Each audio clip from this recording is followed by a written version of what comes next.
স্পষ্ট বক্তব্য, দুর্নীতি তোমাকে লাল কার্ড, সন্ত্রাস তোমাকে একেবারেই কালো কার্ড, অবিচার তোমার জায়গায় সমাজে হবে না।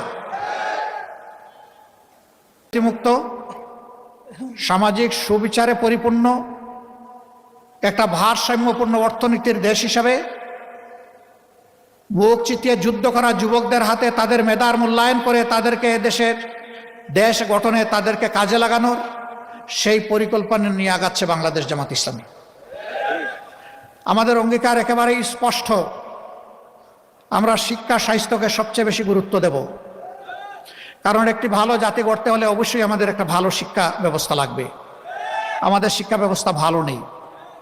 একটা ভালো জাতি গড়তে হলে অবশ্যই সুস্থ সবল আমাদের সন্তানদেরকে চিকিৎসা দিয়ে গড়ে তুলতে হবে। আমাদের স্বাস্থ্য ব্যবস্থা সেরকমটা নয়, ভঙ্গুর স্বাস্থ্য ব্যবস্থা। আমাদের দ্বিতীয় অগ্রাধিকার হচ্ছে দুর্নীতির বিরুদ্ধে আমাদের লড়াই। আল্লাহ ক্ষমতায় কারে নিবে না নিবে উই ডোন্ট নো। এই অ্যালটমেন্ট আসবে ইনশাআল্লাহ আসমান থেকে।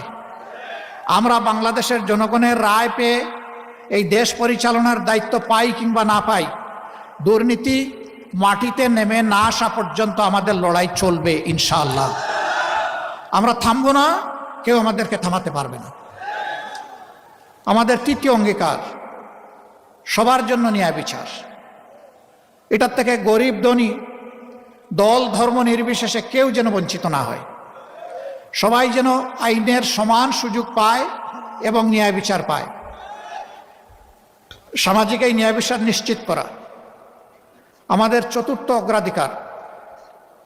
আমরা আমাদের ভাঙ্গাচোরা অর্থনীতিকে পুনরায় আমরা গড়তে চাই এবং এখানে আমরা আমূল পরিবর্তন চাই। ওই উপরে উপরে প্রলেপ দিয়ে হবে না। ভিতরে ক্যান্সার থেকে গেলে উপরের চামড়াকে কসমেটিক সার্জারি করে মানুষকে সুস্থ বানানো যায় না। আমরা ক্যান্সারের জায়গায় হাত দিতে চাই। ওই জায়গাগুলো আমরা চিহ্নিত করে সুস্থ করার জন্য যেখানে দরকার যেটা সেটাই করতে হবে ইনশাআল্লাহ। কারো মুখের দিকে তাকানো যাবে না। দেশের প্রতি দায়িত্ব জ্ঞান সম্পন্ন, ভালোবাসা যাদের অন্তরে দেশের প্রতি আছে, দেশপ্রেম আছে, সততা আছে, যোগ্যতা আছে, সে কোন ধর্মের এটা আমরা দেখব না। সে মানুষ, সে বাংলাদেশের নাগরিক, আমাদের বিবেচনার জন্য এতটাই যথেষ্ট। আসল মানুষটাকে আসল জায়গায় বসায় দেওয়া হবে ইনশাআল্লাহ। আমাদের যে সন্তানেরা শিক্ষা গ্রহণ করার পরে বেকারত্বের কষ্ট নিয়ে বুকে চেপে বয়ে বেড়াচ্ছে, আমরা তাদেরকে জাগতিক স্কিল এডুকেশন দেওয়ার মাধ্যমে তাদের হাতগুলোকে আসলেই দেশ গড়ার কারিগরের হাত হিসাবে আমরা গড়ে তুলতে চাই।